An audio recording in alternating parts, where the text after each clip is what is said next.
Lord, good evening everyone. Ito po si nanay. Naligo po. Mag-aalas 7 po. 20 minutes to 7. Gusto niyo daw po naligo. Kaya sabi ko, hindi naman siya piniginaw. So sabi ko, sige, ligo po tayo.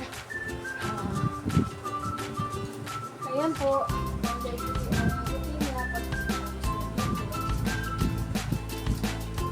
Palitin mo na guys kasi parang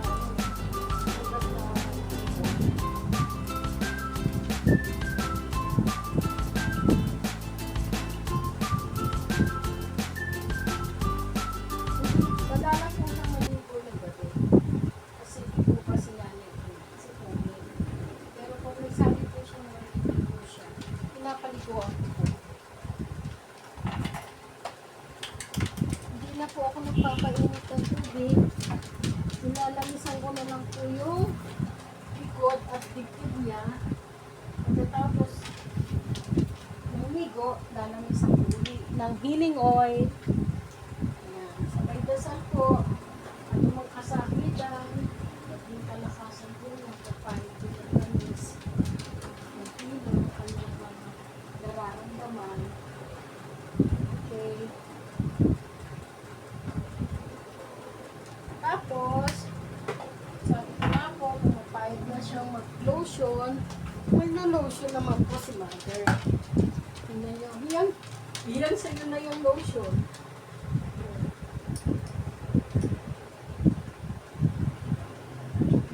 Maganda yung cookies mo. Kapalan ko, kasi kapal. Para ano na rin yan. Protection mo sa lamig. Kasi hindi tayo nag-iinit ng tubig eh. Ayaw niya na po mag-init eh. Sayang daw yung gasol ko eh. Okay lang naman yun, Nay. Sa isang linggo, ilang beses ko lang naman naligo eh. Ang last na ligo niya po nung Webe, yung 28. September 28. So may 4 days after na siya. Ang 4 day na po ngayon. So ayan po si mother. Hindi ko na siya massage. Tapos ko pong maglaba, sabi ko na, iligo ka. Sige, iligo daw siya. Ayan po si mother. Rest ko na. Mamaya po, naghihilik na naman siyang matulog. Masarap matulog si nanay. Salamat po sa Panginoon.